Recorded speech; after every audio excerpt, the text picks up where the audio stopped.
the system doesn't make as much money, but it'll knock the other guy out. And if you make buildings, let's say you made a building old-fashioned, and the memory metals are just in the joints right here and right here, not the whole building. So when you turn this in and that in, you deliver a thing like this, and then turn the memory on, and it goes up like that. The joints are just here, the memory metals, not the whole building. It's just in the joints. So if you turn the building in like that, collapse it, turn the memory on, it goes up like that, out. But people think I'm using memory metals throughout the whole building, just the joints. So when I say, yeah, but who's going to make the memory metals? The memory metals are extruded automatically. It's very easy to do, that's the way they do it today. So when people say to me, well, what's the matter with today's stuff? If you make a refrigerator round like this, and all the shelves rotate, you can't get to the back of your refrigerator. You have to take everything out to get to the milk bottle. If they're round, you rotate it, you fill all your stuff in. And you don't need to open the whole door, just this sliding area. That's great. You understand? Yes. All right, now, all the ovens, I think I mentioned this before, will have a pinnacle sticking up like that, instead of a heater coil. Your pots will have an indent in the middle sticking up, all of them. So if you're making soup, the heat only goes through the soup. Do you understand it? So you got a coffee pot here, and there's a pinnacle sticking up. The heating element is not in the pot. It's on the stove sticking up. So when you put the coffee thing, the heat only goes through the coffee. You know what that would save a nation in energy? Rather than a hot plate underneath it, where the heat goes all over the place. And you have to wait till the heat goes through the whole thing. Here it goes through faster. You'll save millions of kilowatts of oil, energy, electric generators, everything. But the electric companies would not like it in a private system. They'd rather sell a gas range or heat range in every apartment. I would rather make the apartments large and have dining areas for the whole community, instead of housewife making bacon and eggs every day. I'd rather photograph Chef Milani making food and then program computers. I don't know if you know that. A surgeon has 10 tremors per second in the hand. Computers have none. So when they do surgery, they cut with a controlled depth. Well, the doctor has to do it first, so the computer can measure his position in space. Then thereafter that operation, a doctor doesn't know anything. When he cuts a person open and it turns red, he says hemostat, and he clamps that area. Where did he get that in medical school? If you teach a computer to scan for color, suddenly red blood comes out, the hemostat goes on it. See, a doctor says to a nurse, hemostat, the nurse gives him a hemostat, right in his hand. Then he says clamps, the nurse gives him clamp. A turret head, when the doctor says hemostat, it turns and he takes it. Nurse, the clamps, blood clot, whatever the conditions are, he gets. Sooner or later, the material doing the surgery will scan, make sure there's no hemorrhage. And if there is a hemorrhage, it's immediate. The turret head turns and locks it. But a doctor has to look at it. Another student says, see, that's a hemorrhage. He's got to instruct people.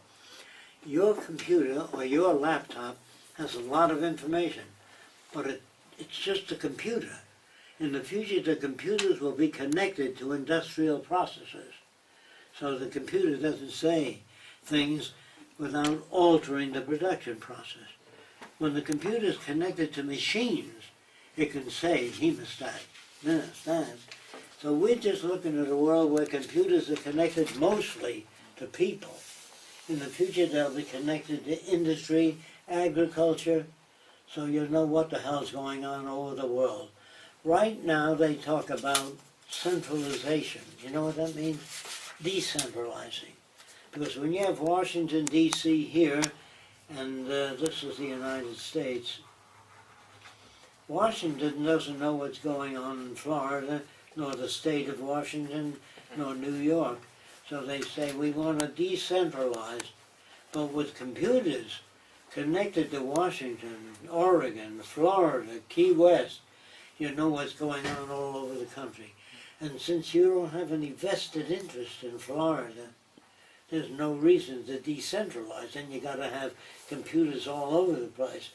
Here they're connected to the whole of America or the world, so you know on one central computer everybody has a model of the Earth in their home. When you get to Venus, I'll show you a model of the Earth, and you touch it. It gives you the population, the Atlantic Ocean, the ice. It speaks as you touch different areas. Have you seen that? The cybernated complex is what you call it, yeah. Now then you can get the depth of the ocean, the production, ice formation, hurricanes, everything on Earth is in your home. So if you want to know anything about any state, you plug it in, you touch it. Or you don't even need to touch it, get in proximity of it, it'll tell you what's going on. Just like a little unit you move your fingers by. And everyone will have access to that information. It won't, so like Wikipedia and that kind of stuff. It'll be... Jack can't hear you. Everyone will have access to that information, yes. Yeah. Well, mostly people that have concern about those things, that manipulate the environment. Everybody wouldn't want that in their home. But guys who want to know, if I build a dam here, what's going to happen there 5 years from now? The computer extrapolates, tick, tick, tick, based on known information. It says, if you build a dam here, it's going to cause a drought there 4 years from now, not immediately. The computer extrapolates. If you build 4,000 planes a month, there's no airport to receive 300 landings an hour. They can't.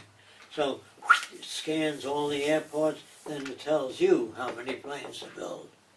But if you just build cities all over the place and food is way over here, how much does it cost to transport that food? So food has to surround each city, photoelectric cells, solar power. Each city has to be self-sufficient because electric lines lose a lot of energy over long transmission. Unless you produce absolute zero, there's no loss. But the energy to produce absolute zero costs a lot. You know what I mean? So I was going to say earlier that we will streamline production as you much know, as we can. Just saying that, give them an example, but don't give them details. Right. Just say by having a central air conditioner, piping it to all the buildings better than one hanging out of each window. Right. But it's good for the electric companies, the other one. So I don't want a person making bacon and eggs every morning. I want Chef Milani, or whatever they call the best cook, to chop up onions and do what he wants, but photograph every motion he makes. If you're not familiar with that, I think I told some of you that the auto companies spray rubber under the metal so the rain won't drive you crazy. It deadens the sound. But a guy has to spray rubber under the car first, and the computer measures every move he makes and logs it in, see? And then thereafter, from there on out, the cars are sprayed automatically with rubber. Now if you teach, say 1A or 1B, we photograph you teaching. We photograph 99% of the questions kids ask and put in additionals. So he doesn't go to school every day and says the same thing to 1A and 1B. 2 and 2 is 4, 4 and 4 is 8. That's done automatically. His image comes into the class full size. Good morning, students. And he then tells them about history of the United States without propaganda. And he tells them, but he can be out sailing a boat. I don't want him there every day doing the same thing. You can go back to school and study advanced teaching systems, whatever you want.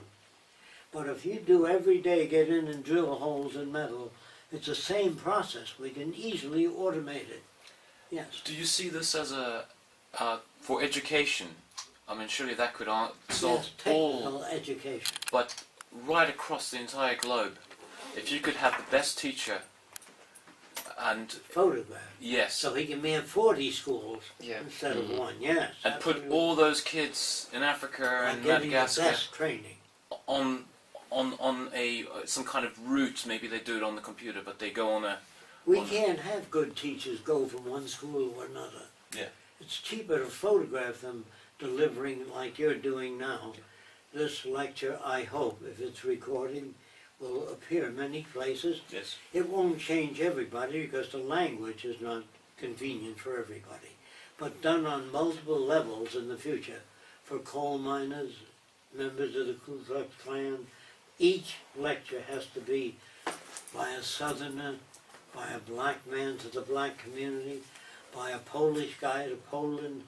Like if I go to Africa, they invited me to Africa, and I'm lecturing to black people there, what the hell is Whitey doing here? You know what I mean? They'd rather hear it from a member of their own group.